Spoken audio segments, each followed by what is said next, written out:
don't get mad at men for wanting to fuck you on the first date, okay? That's just naturally what they want to do. I'm going to copy some of my language off of Rich Cooper's videos, who does the Entrepreneurs for Cars channel. So I just want to give him credit because I have this book, The Unplugged Alpha. I'll show you. Really good book. If there are any guys watching this, definitely check him out. He doesn't know I'm saying this. He probably doesn't even know I exist, really. And other than I booked a coaching call with him once. And ladies, I think this is good reading, because seeing what men need to level up and what they're struggling with, being in a beta mode, not being able to get women, wanting sex, being able to get it, dating women who cheat on them, getting divorced, and they lose everything in divorce court, including access to their children. So I think that gives us a little bit more compassion for men, okay? Now, what are women dealing with? Women deal with guys who want sex too quick, guys who lead us on, guys who are texter boys, who are cheaters, who are liars, who are lazy, you know. We have all kinds of issues too with men. But on this specific video, I just want to talk about the sexual component, because I feel that way too as a woman. Like, I want to know that a guy who fucks me is going to stick around. I do not want to be railed and bailed. Yes, there were times in my life I just wanted to fuck. Specifically, when I was younger and sexually experimenting. After my divorce, when I was starved for sexual experiences, that I had gone 25 years in a sexually dissatisfied marriage, and I just wanted to explore. But what I didn't realize, and what I'm only realizing now in my late 50s, is that men can go around fucking me and just take off and think nothing of it. Whereas I'm thinking, wait a second, we just had this very close experience that I would at least like to repeat. Maybe I'd like to get to know you and explore something with you, and you can just take off. So that's why I don't like to hook up, and that's why I don't hook up anymore. Because if I knew that every guy I hooked up with, if the sex was good, he would keep fucking me again, or if I liked him, we could at least go out and see if there is some kind of an option for a partnership, or pair bonding as it's called. But that is never guaranteed. They can just fucking leave. Fuck and leave. I don't think that's as likely for women to just fuck and leave. I've heard women who've done that. I had met a lady once who told me that because of her deep hatred of men, she would just fuck them and leave them, and she did not want any relationship at all. But I think in general, it's easier for men, and that's why we have men who pay for sex, and we don't have women who pay for sex. It's not because it's easier for us to get. It's because, and if it is, if it is easier for us to get, that means men are more willing than women are.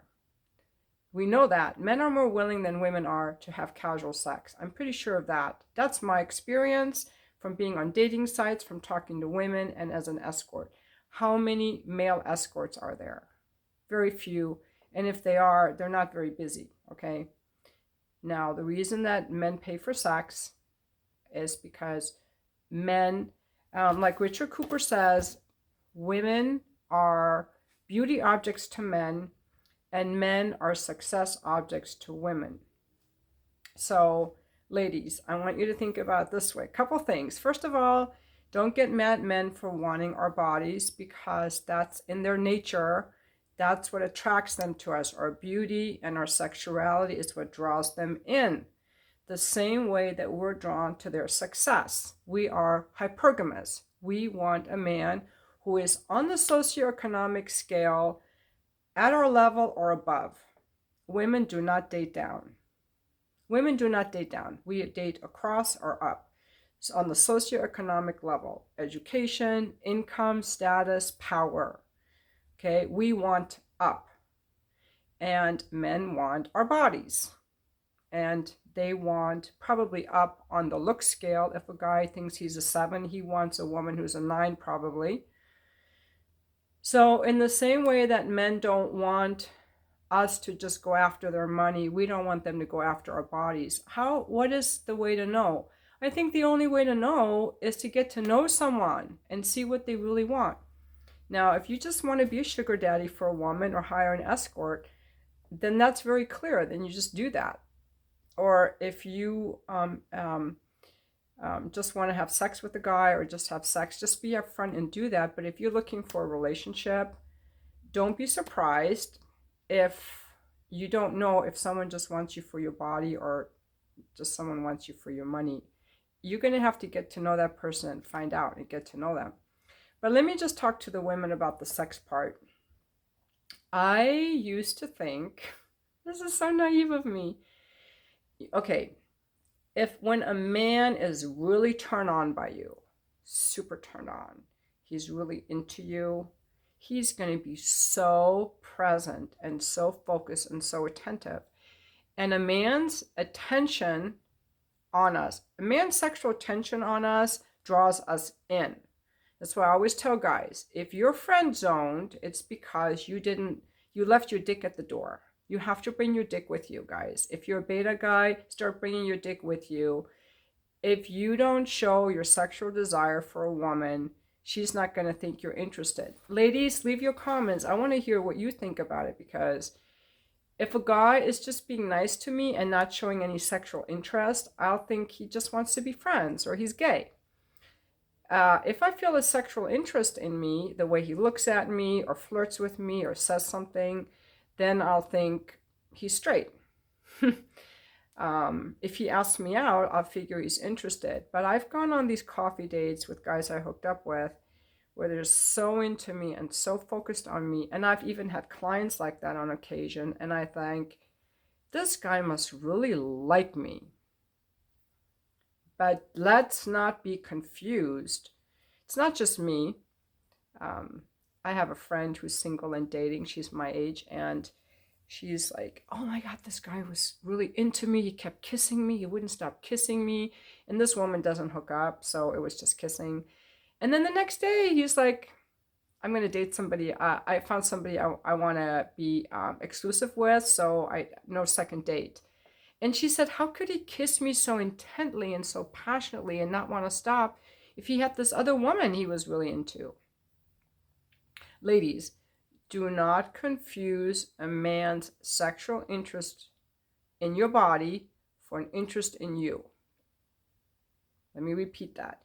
Do not mistake a man's interest in your body as an interest in you. It is not personal. It isn't personal for the guy unless he knows you. Unless the man knows you and he's known you for a few weeks, his interest in you is purely physical, and we as women can often take it personal. Oh, he must really like me. Well, duh, he doesn't even know me. He just wants my body. And that's not a bad thing. Don't get mad at men. That's their nature. That's what they're supposed to be doing. That's what they're supposed to be going after. And that's how their interest in women starts. And that's often what starts the connection. A man wanting to get close to a woman, wanting her body, and a woman wanting a man's resources and wanting his status, his success, his money, his ability to provide, his ability to intrigue her and pull her in and have something going on that she wants to be a part of. I just also want to say it is definitely true that men do not give a shit what we do for work. They don't like women with a bunch of debt. They want someone who knows how to manage her money. But they don't expect you to have like a high-paying job. It's pretty rare that a man expects you to have a high-paying job. They don't care. What they want is someone who adores them, who loves fucking them, who's nice and kind, and who listens to him and gives him a safe space, who makes a nice home, who's happy, who's got her own stuff going on, who's not all needy. This is what I think that men look for in women. So if you're single like me and dating, like these are some of the qualities that you can nurture in yourself. But right now on this video, I really just want to talk about not mistaking a man's sexual interest in you as interest in you. That is a mistake I made for way too many long time. Way, way, way too long. It feels personal, but it isn't. Don't mistake the way a man treats you in bed so passionately, and he wants to please you, and he's looking deep in your eyes.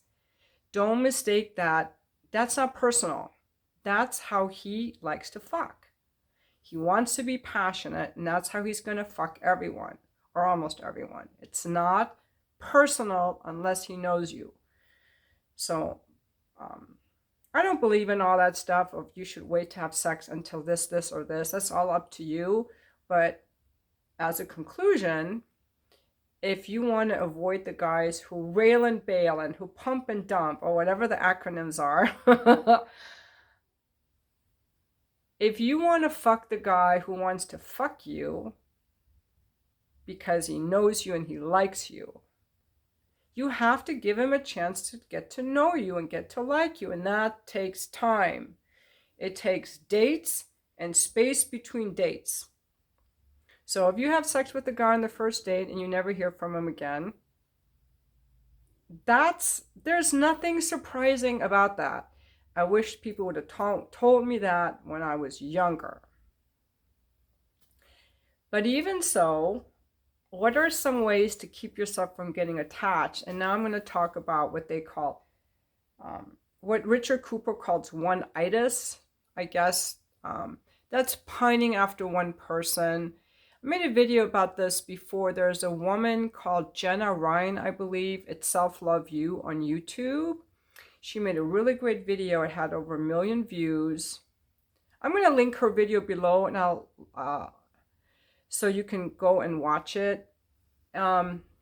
She talks in there, when you're pining over your ex, you're really pining over one of your parents that abandoned you or whose affection you didn't get.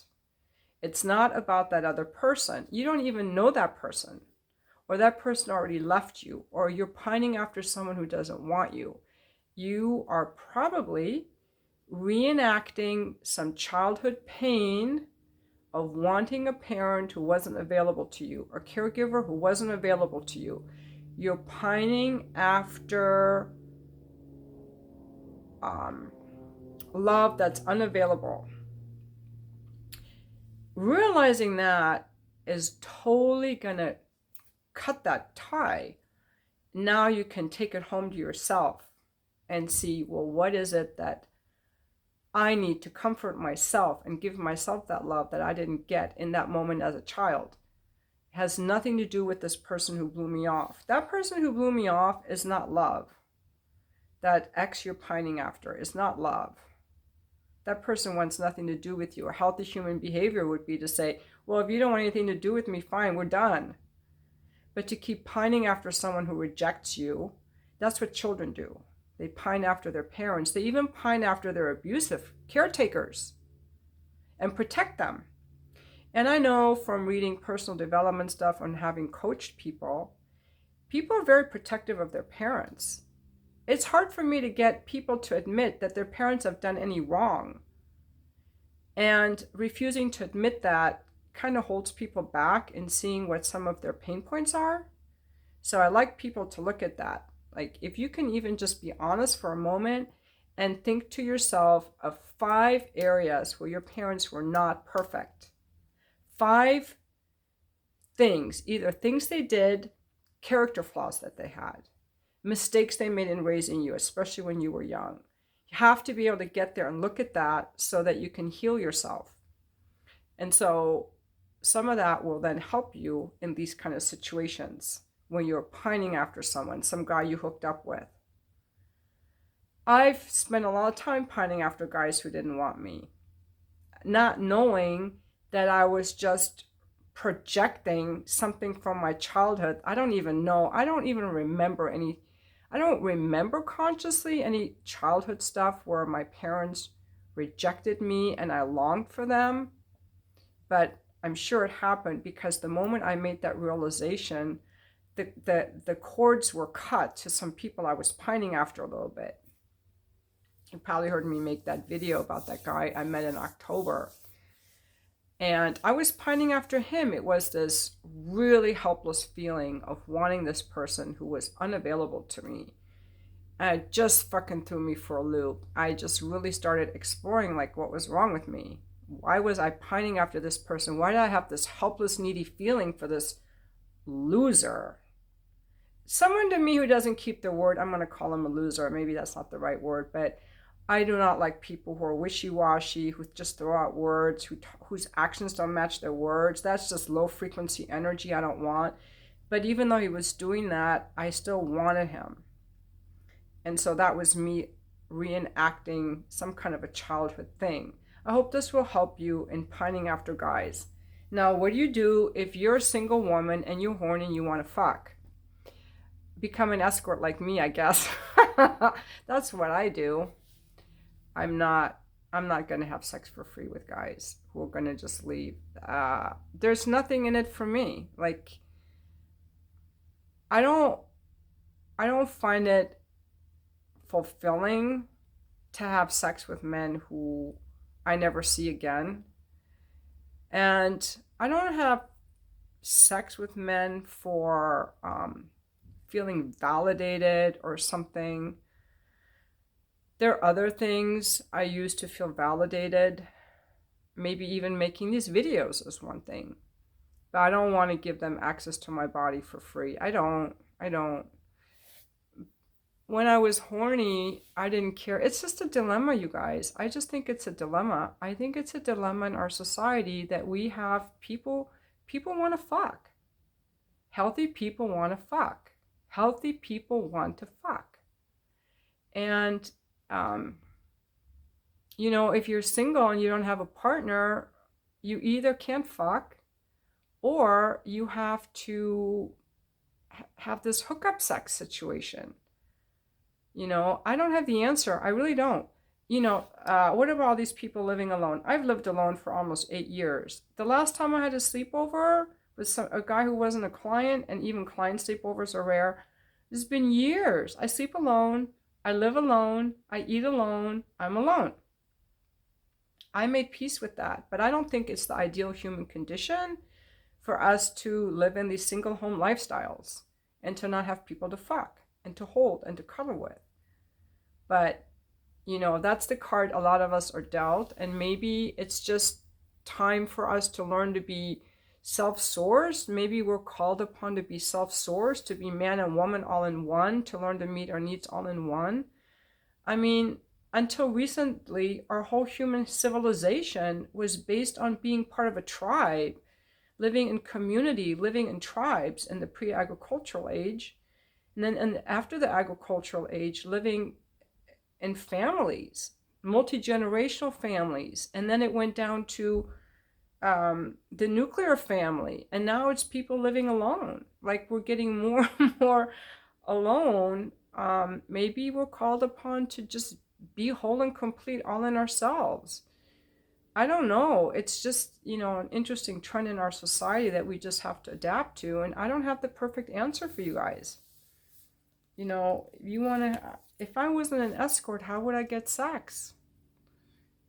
I've thought about that. And I mean, honestly, I don't know. It would be,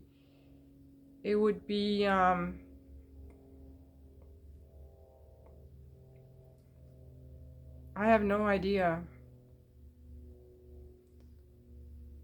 I'm at a loss, really. Why don't you guys leave in your comments what you do if you're single, how you get sex? I just think that sex is a very important part of life. It's an important part of a relationship, and it's an important and fun part of life. I'm going to be making a lot more videos about sex. I have a lot of thoughts about how religion is the huge cause of people having bad sexual relationships. It especially seems to have a bad impact on women, and like women who won't give blowjobs or don't want to be seen naked. I don't think Jesus ever said don't suck a cock. I don't know where they got that. But even if it was in the Bible, I wouldn't believe it. I wouldn't go on that. I think men, because of their strong sex drives, get to a point where they say, I have a strong sex drive. I'm going to accept it. If God loves me, why did he give me the strong sex drive? Whereas women tend to just continue to be shamed by it. And then you get people being married that are, not having sex anymore. Of course, when the children come along, it goes way down. One more thing I want to say about this book. He does make a really good point that men have to pick a woman who has a hot and burning desire for him. Okay, now I would only date a man that I have a hot and burning desire for. So I assumed that all people do that. But after reading so far in this book, there are people who will date you for many other reasons.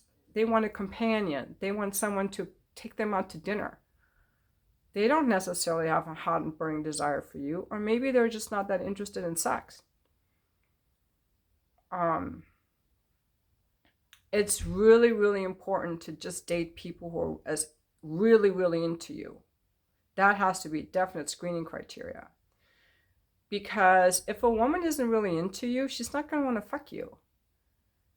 And she might just want you for your money or for your resources or whatever. And if a guy isn't really into you, I don't know. I only think that guys would date me if they were really into me. They would really want to fuck me. But maybe they wouldn't want to provide for me. So maybe I have to screen for that. I definitely think men should provide for women. I think that men's physiology is stronger than women's physiology. And I don't think that women are meant to work full time. You can get mad at me. I don't care. It's my opinion and I'm proud to own it. I've only worked full time for 3 years of my life and that's it. I believe that women should work part-time so that we can take care of a home, take care of the children. And we have a more delicate physiology that needs more downtime and more rest than men do. Men were the ones that went out and hunted. We weren't made to hunt. We weren't meant to compete with men in the hunting workplace. The workplace is competitive, it's high stress, and it's not nurturing or feminine energy. So I really am a believer in women being self-sufficient, being able to provide for themselves, but only working part-time. And this is why my escort job is so perfect, because I'm able to do all of that and reach all those goals. Being a stay-at-home mom was not that great because being financially dependent on a man has a lot of downsides. Who am I without him? I'm a loser if he doesn't pay for me. I'm totally dependent now. I'm helpless. I'm dependent. And then also, I can't leave him. I can't leave him because I'm helpless and dependent. Those are not good things. Which gets me into the other thing that he talks about. He says that men shouldn't get married, and that has a good point because so many women take the ex-husband to the cleaners in divorce court. Divorce court favors women for getting the money, getting access to the children. And in California, you don't even have to be married. You just have to father a child, and you are on the hook for child support till the child grows up.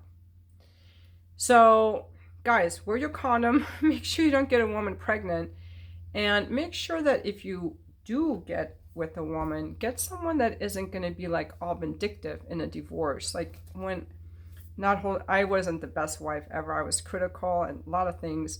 But I didn't stick it to him when we got divorced. I didn't stick it to him.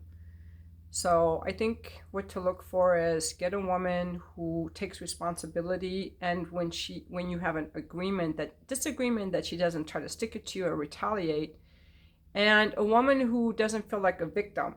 Like I didn't want to take money from a guy I was no longer fucking, and be some helpless, dependent woman. Now, if my ex-husband would have been really rich, I would have we just split our money. I don't want to take alimony and child support like I'm some helpless woman who can't make her own way through life. I just think that's kind of a loser status. I know I went over a lot of topics here, but I just felt like talking. Um, so anyway, ladies, I just think that we have to not take men's interest in us personally until it is personal, because they've gotten to know us over a period of time. Until then, it's just physical. It's just physical. So when you hook up, don't be surprised if he bails. It was just physical with him. Do not mistake his interest in you. He's going to act super interested, super into you. He can't take his eyes off of you, so present. He's going to fuck you so good, be so passionate. But as soon as he comes, he's out of there and you may never see him again. I've seen that many, many times. And it shocked me because I was fucking naive. I never experienced that before. Hey, that's the reality of it. So don't let guys break your heart. If you think that you need a commitment to have sex, wait until you have that commitment. And guys, to avoid getting with a woman who's only going to bang you the first 3 months while everything's hot and new, ask her how often she masturbates.